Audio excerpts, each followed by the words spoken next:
And we are back again for another episode of the Lucky 13 podcast, where we talk about all things people and profit. I am Mike Lantz, one of your hosts. I am Joshua, and I haven't said it for a while, Sheffy Hauser. I'm really excited about that. I did a quick study. The most Sheffys in America are in Indiana. There's 6 of us. How about that? Are you related to them all? I don't know. I'm guessing so. Yeah, that'd be funny if you all had the same middle names. Yeah. No, I think they're real. That's my middle name. It's my mom's maiden name. What are you, like Irish? Are you? I mean, I know the hair's white now, but I want to go to red. Anchorman 2 so bad right now. I just don't think it's appropriate. No, I am. There's some German. You can see the tan. So I'm a redhead. So I got Scottish and Irish in there, of course. Yeah. But on my mother's side, my great grandfather, her grandfather, was Native American, and so I go from the Irish red burn to I get that tan color. Got it. Yeah, Awesome. yeah, Cool. I'm just a mix.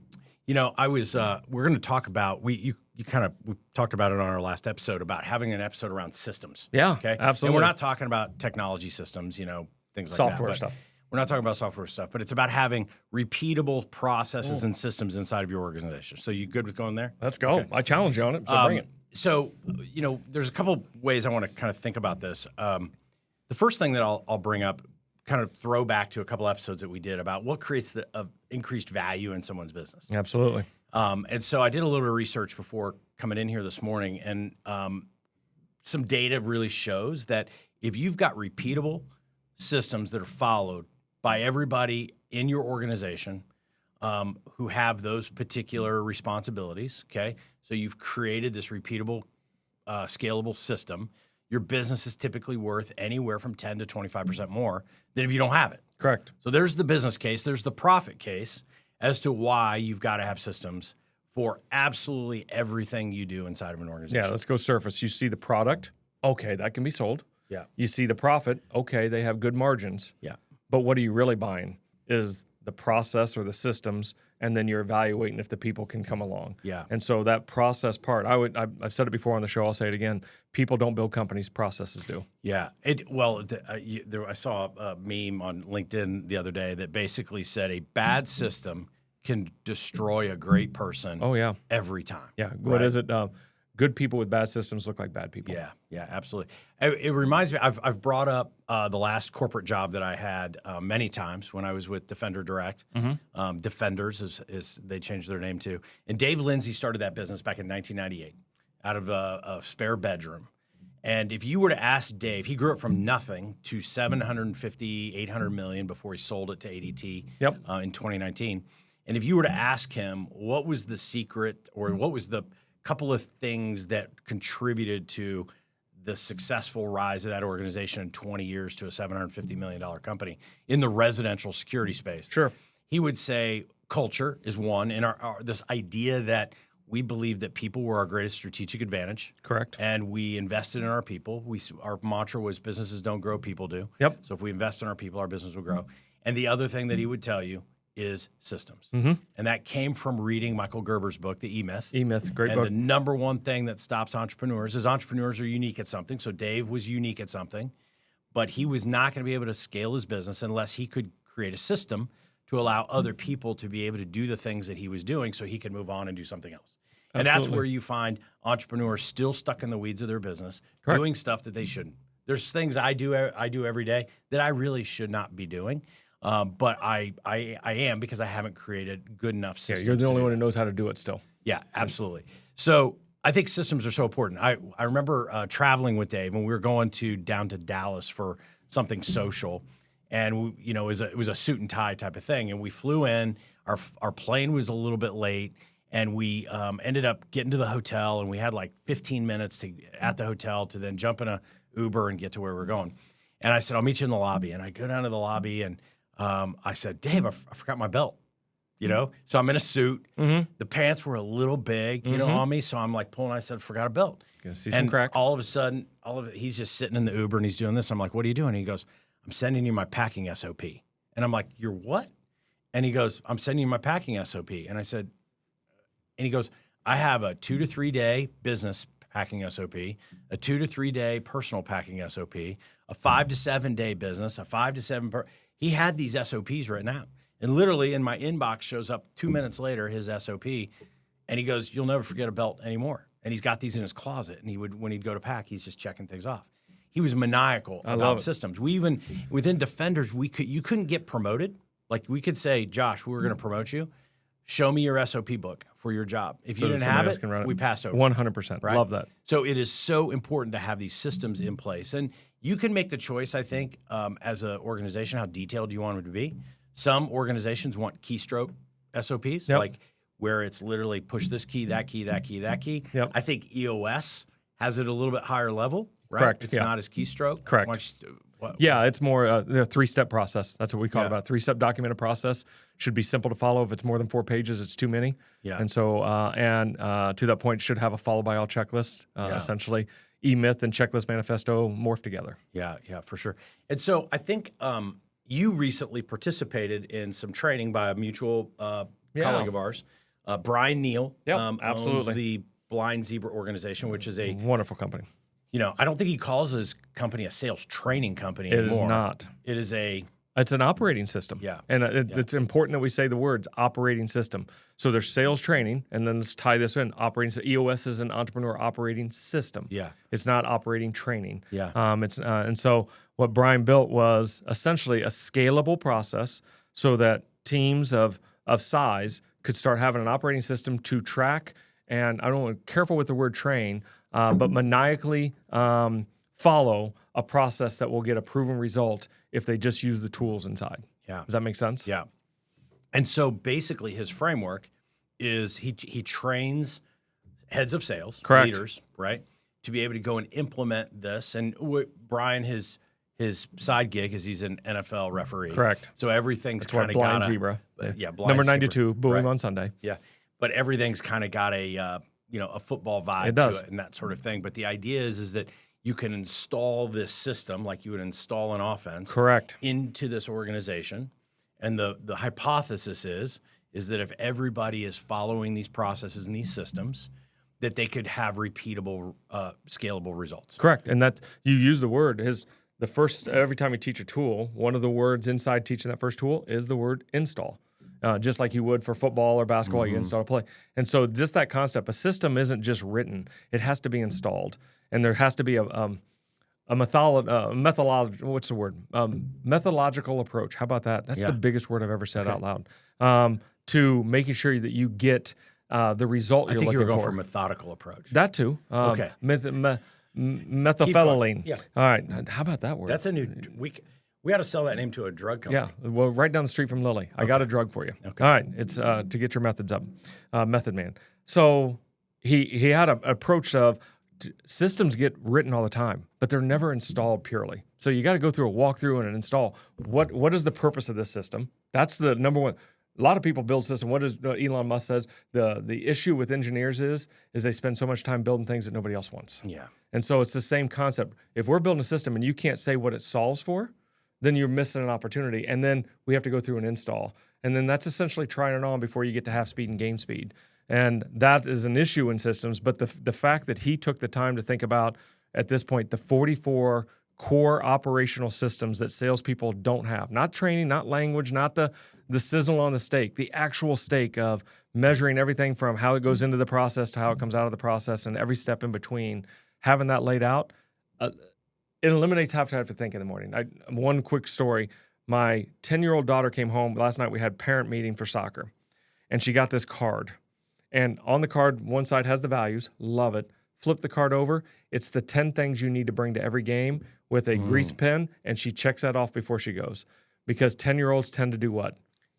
Forget things. Yeah, it's a system. So it's just a quick 10-year-old. and watching that be built like that is the system that we got to think about. This quick just, have I done this? Have I done this? Have I done? Yeah. This is why it's not going right. I didn't do this. Yeah. Now she's not showing up to a game without her cleats. And and the rule is you don't show up without your cleats or your soccer, you don't play. Yeah.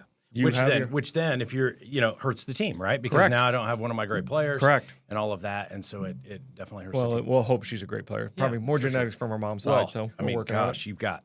Look at your family. It's got to be. So, I love this, and I think especially in this sales world, I think it's for in all aspects of business, but especially in the sales world. Why does this person perform better than this person? And a lot of people will say, well, they've just got the gift of gab. Yeah, relationships, or charismatic. relationships, Yeah. or they're charismatic, or I've met some really effective salespeople that are boring as you can get out, right? Correct. And I've met some that are incredibly charismatic, and both of them are great. Yep. But they follow a lot of the same systems. Yeah. Right. There's people who I'd buy from, and there's people who sell more. Does that make sense? Yeah. And so I look at that I'll meet somebody and be like, oh my gosh, this guy's got the gift of gab. I love talking to him. She can just absolutely just understands everything I'm thinking about. And then I don't hear from him or her for a while because they don't have an operating system to follow up. And then the person that I'm going to call it what it is just not the most exciting in the world, but has that fortune in the follow-up process. Everything's laid out. Everything they said was going to happen happened in the order in which it was going to happen. And that is predictable. It's I don't need the doctor who's he or she's the best looking and blah, blah, blah. I need the doctor who has a process that is repeatable, that has a 99.9% success rate every time they open the chest. Yeah.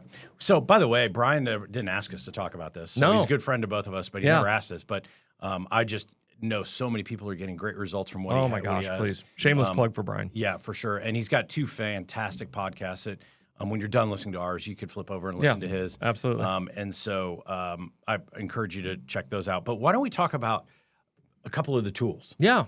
Well, let's go through an experience I had there. So one of the things when you go, it was 3 days to immerse. And I love that concept. You can't get into a process without immersion. EOS, we go through immersions, right? SOS, we go through the list. There's an immersion. It's a commitment. It's not just when I have time or I'm going to fit it in. This was a 3-day commitment that we made. And at the end of the commitment, we all teach a class live. And so we got rehearsal time and practice time. And I made a choice that I did not want to rehearse.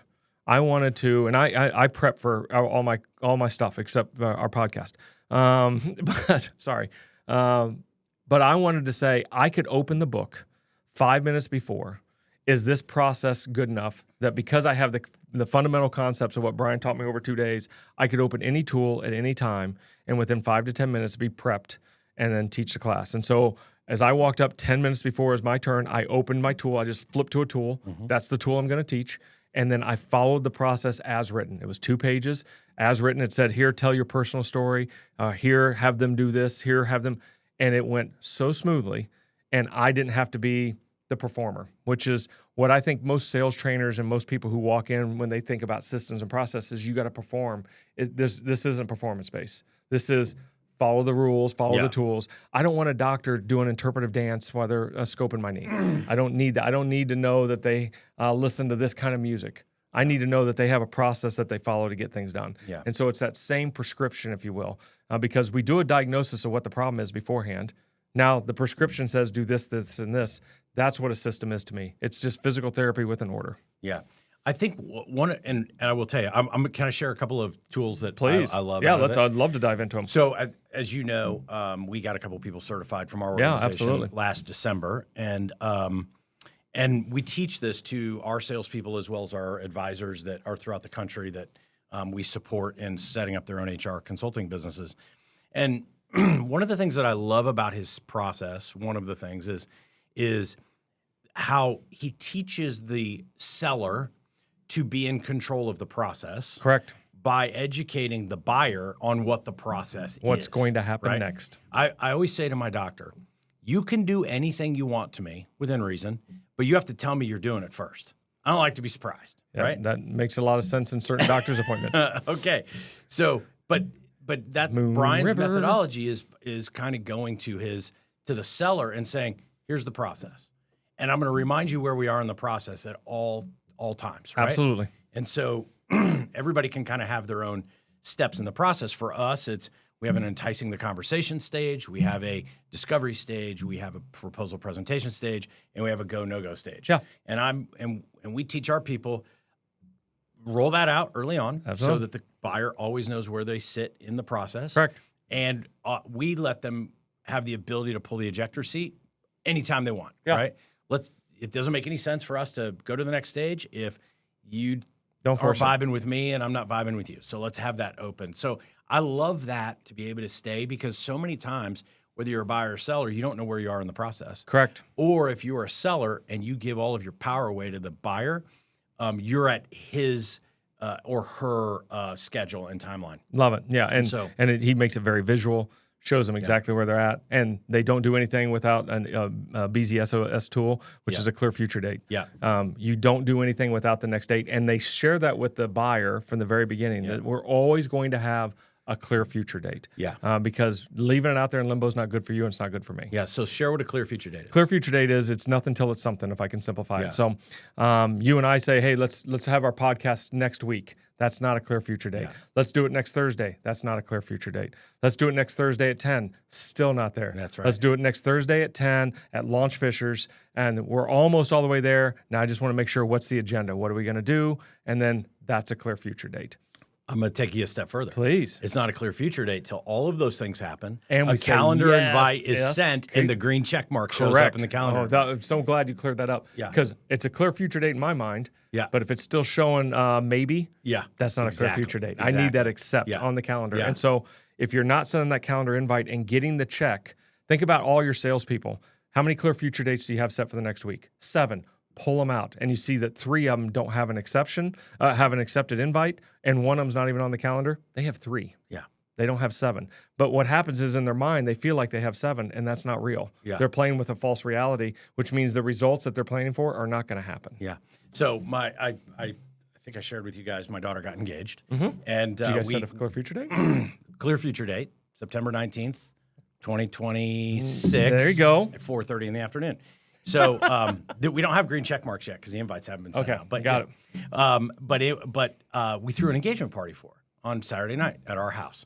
And so there were like 50 or 60 people that came in, all from all different walks of life of their lives. Love it. Parker had people from elementary school that he knew that he stayed friends with, and all these different things. So I'm meeting this one guy, and he asked, what do I do? Yep. I'd asked him what he did, and I have a particular way that I respond that isn't typical. And the guy's like, oh, that's pretty interesting. I own a company and we have a whole bunch of people challenges and all that. And he goes, I'd be interested in learning more. Let's connect next week. I go, you got a phone in your pocket? Correct. And he's like, yeah. I go, well, why don't we just book it now rather than chasing each other? Correct. He's like, sure. Pull it out. Literally, I sent him the invite and he goes, oh, thanks. And I go, why don't you just hit accept there and then we're all set? Like, I walked him through literally, and that's Clear all future shout out to Blind Zebra. And it only takes 20 seconds of courage. That's right. I love a lot of his agenda will say, get your phones out. Yeah. At the end of the agenda. That's the end of the agenda. And what's that mean? Not we're going to call a bunch of people. Let's get the invite set. Let's put it on the calendar. You hit accept, I hit accept. Yeah, 100%. I want to give another tool. So Clear Future Date is a huge one for sure. One that I love is calendar first. Okay. So I'm going to tell a story on this. So if you're, I don't care who's listening to this, you've been ghosted by somebody. Absolutely. Right? And it's frustrating, right? I have a bit of an ethical problem with it, but we're just going to leave it at that. Just so we're all you cold call me or whatever, I don't need to return your call. Gene Katie ghosted me in high school. So that's why I didn't play at Purdue. Okay, go ahead. Yeah. But when you have an appointment set or you're actively talking about a deal or whatever and you start ghosting, for whoever's listening, just call the guy back and say you're not interested if that's the case. But anyway, so we had this company that we were targeting, and it was out in New York City, and I was the lead on selling this deal just because Amber was on vacation when this lead came in, and really good first meeting. Set up the next meeting to present the proposal. They reached out to us right before that and said we need to reschedule. Something came up, no problem. So they sent me dates, so we put it on the calendar, and then we're ready to get, we're going to this proposal meeting. It was a Teams meeting. They didn't show. And I reach out to them, no reply back. And I'm thinking, okay, here it is. I'm getting ghosted. Yep. I sent probably 2 or 3 emails. Brian also talks about changing the channel. Of so then I course. sent some texts. Yep. Hit them up through LinkedIn. If you're not getting Hot air response balloon, through one all channel, sorts of stuff. Change the channel, which the medium that you're reaching out. So I'm sitting in a training session with one of our people that's certified, and they're teaching some of our serve advisors. And they're going through this thing called Calendar First, right? And I've still got in my head this company that's been ghosting me. And so in the moment, in that meeting, right then, in front of everybody, I did exactly what Brian told us to do. Exactly what the system said to do. Right. Even word for word what the email is in his system, okay? Which is basically, hey, sorry we haven't been able to connect, something like that. Yep. Sending a new calendar invite, same agenda, see you soon, Yep, something like that's that. And it. I listed the agenda. And then you send that email, and then you send a calendar invite for Right just after. some random date and time. Yep. Within 20 minutes, the lady reached back out to me and said, sorry we haven't been in touch. We've been traveling a lot. We can't make that time, but how about this time? There it is. And then we end up having a go no go today at 4:30. There you go. On it. So the point in that whole thing is this stuff works, Yeah. man. And I like, and it's so simple. And it comes back to what we started the whole conversation with. It's just a system. And this sounds terrible. We try to think about clever and unique and how can it just follow the system and let the system go do the work for you. Yeah. I call it macaroni cheese. We all know how to make macaroni cheese, but can you imagine if Kraft took how to do it on the back of the box, they took that off there? Yeah. We'd be a hot mess. Yeah. It's just the instructions are right there. That's all it is. Yeah. Yeah. So we started this podcast talking about systems. And so we went on and kind of shared what one was that we both have participated in. But the message out to all of our listeners, especially business owners, is create systems. That's the only way you're going to get repeatable, scalable results.